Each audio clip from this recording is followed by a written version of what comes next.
els diners no fan la felicitat, però hi ajuden. Exactament, sí. El que passa que sí que seria important distingir el que és jugar de manera sana del que és jugar de manera patològica. I jo crec que aquest missatge s'ha de donar, no? Perquè quin seria, per exemple, quan es deixa de ser un joc, diguéssim, normal per passar a ser un cas patològic, una malaltia? Per exemple, el cas aquest d'Itàlia, una persona que inverteix una suma de diners tan extraordinària com tots els teus estalvis en un número, aquí ja estem veient que hi ha un cas clar d'addicció al joc. I en moments de crisi econòmica es dona molt aquest fenomen. Clar, la gent, davant de les penúries, s'agafa a falses il·lusions, no? Llavors sí que és important tenir la il·lusió, perquè és molt sa, però també el punt de realisme de dir, bueno, siguem prudents. Vostès han notat que amb la crisi han venut, per exemple, la darrera grossa, més dècims o més números? Bueno, si et mous realment pots arribar a vendre més. Però, en qualsevol cas, el que volia dir, referent al que deia, la ludopatia amb els jocs passius, jo no l'he vist mai. O sigui, quan t'has d'esperar, quan compres una loteria i t'has d'esperar setmanes o mesos inclús perquè arribi el sorteig, no és el mateix que un joc actiu. Un joc actiu, com pot ser un casino, sí que pot crear, no pot crear, crea ludopatia, però un joc passiu no te la crea mai. Això és així? A veure, hi ha gent que sí que inverteix grans quantitats de diners, hi ha gent que ho fa d'una manera més assenyada, hi ha gent que no tant, però sí que hi ha determinats perfils de personalitat amb més tendència a caure en una situació addictiva. Potser sí que el casino, pel tipus d'estímuls que hi ha i per la immediatesa, es presta més, però igualment penso que s'ha de ser prudent i s'ha de tenir la il·lusió que és sana, però també saber que és una probabilitat entre moltes. I pot ser que et toqui, però també pot ser que no. Jo sí que he vist ludopatia en el tema de les inversions bursàtils, he vist perfectament, me'n recordo perfectament, persones que estaven allà en el parquet de la borsa i anar i veure que l'acció estava baixant i es veia perfectament que aquella persona estava invertint a base de 100.000 euros cada vegada i tal, però d'una manera molt addictiva.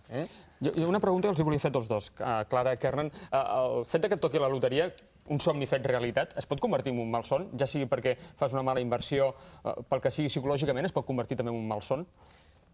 Psicològicament, ara ho explicarà segurament molt millor que jo la Clara, però es pot convertir en un malson, sobretot ara que les entitats bancàries necessiten, per exemple, molts diners i estan venent uns productes d'una manera quasi, jo diria, fraudulenta. És a dir, no explicant tota la pel·lícula. Només venent els temes que la gent entén. Per exemple, vostè guanyarà amb aquesta inversió un 6,5%, però no explicant-li que el capital d'aquella inversió igual pot baixar un 50%, no? De manera que en els últims mesos estem assistint que tot el sector financer i bancari en general està oferint productes que no diuen exactament els riscos que pot haver-hi. I, per tant, en aquest tema, moltes persones estan posant tots els seus estalvis en productes que els hi pot portar, no a la ruïna, però sí amb una baixada substancial del seu capital i, per tant, els hi pot portar a un malsomni molt important, sí. Clara, breument, a nivell psicològic. A nivell psicològic, o sigui, depèn a qui li toca, no? Hi haurà una persona més centrada que ho sabrà administrar, tindrà molt de criteri, hi haurà aquella persona que potser aquesta gran quantitat de diners la desconnectarà de la realitat i començarà a portar un estil de vida que no té res a veure amb la quotidianitat i això pot ser perjudicial. Doncs els espectadors ens estan fent arribar les seves opinions a través del telèfon, dels missatges, i l'Anna ho està recollint tot. Anna, què és el que diuen els espectadors? Bon dia, Ariadna. Doncs aquestes són les opinions que hem recollit. Comencem per la Lluïsa des de Balaguer. Diu que sí, perquè l'esperança és l'última cosa que es perd i d'il·lusions també viu la gent. I si li toqués la loteria, viatjaria per tot el món durant un any. En canvi, l'Anna Maria des de Barcelona no juga mai allà a la loteria i diu que sempre ha guanyat els diners amb el treball diari i ha preferit estalviar-los i no jugar-se'ls. Tot i això, pensa que cadascú es pot gastar els diners amb el que vulgui. També la Maria Teresa des de Sabadell. Té moltes ganes que li toqui la loteria, però mai li toca. Té el costum de jugar-hi perquè va ofegada amb el tema dels diners. Però ens explica que el seu marit sempre li diu que si hagués guardat en una guardiola tots els diners que s'ha jugat, ara sí que en tindria. I finalment tenim en directe en Joan, que ens truca des de Premià de Mar per explicar-nos una anècdota curiosa sobre un dècim de loteria. Doncs Joan, bon dia. Hola, bon dia. Què és el que li va passar a vostè quan era petit? Ai, sí, bueno, això ja fa bastants anys, devia ser l'any 45-46, que jo devia tenir entre 1 i 2 anys, i la meva mare em portava coll pel carrer Provença, i aleshores una senyora se li va acostar i li va dir: senyora, aquest nen és el seu fill, no? Diu, sí.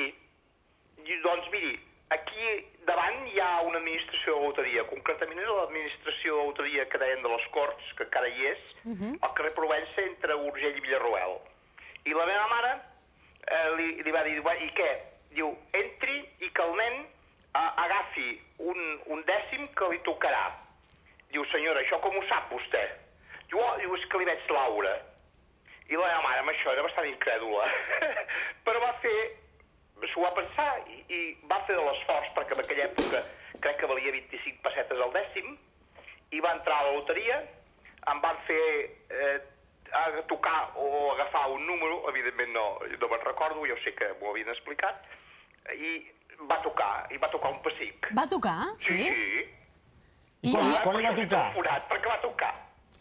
I Joan, després, això va passar de petit. Sí, mai més. Mai més, eh? No, ja, mai més. Això va ser aquella senyora, em va veure alguna cosa, la meva mare, però jo a vegades no sóc precisament cap jugador, pel Nadal i potser el dissabte, si no jo, la meva dona, no fem primitives ni 649, vull dir, no ens treu el son a la loteria. Perfecte. Joan, doncs moltes gràcies per haver-nos trucat i haver-nos explicat aquesta anècdota. Gràcies a vosaltres. Que vagi bé. Això no deixa de ser, suposo, casualitats. Sí, tant casualitats com Però que clar, ell diu, els clar, però milions aquella i dona- milions de persones que no els hi ha tocat mai són els que no surten a la televisió i els que no ho expliquen. Sí, sí. Des del punt de vista... Evidentment, des del punt de vista periodístic és notícia quan toca i, per tant... Hi ha algun sorteig que hi hagi més probabilitat matemàtica que et toqui? No, La mateixa. tots són tan baixes que... Potser. El senyor Gabriel Cádiz. Depèn de la quantitat de números que hi hagi. Varien Sí, moltíssim. clar, però De jugar a 14 sempre milions estem o parlant 85 de milions. fraccions petitones. Sí, però de jugar entre 85 milions de possibilitats o entre 85.000, Sí, la diferència és tan evidentment, brutal evidentment. que evidentment toca. Evidentment. Nosaltres, la Loteria Nacional toca amb un 70% de la gent, o sigui, amb premis es reparteix el 70% i, en conseqüència, nosaltres fem milers de milionaris cada any.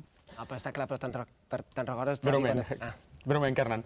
te'n recordes, Xavi, quan estàvem a classe, allò que ens deia, li tocarà un alumne, i eren 25, i tothom estàvem a classe esperant que no ens preguntessin a nosaltres la pregunta clau, i era molt difícil que ens toqués, i érem 25 a classe. Imagina't 85.000. matemàtiques em tocava sempre.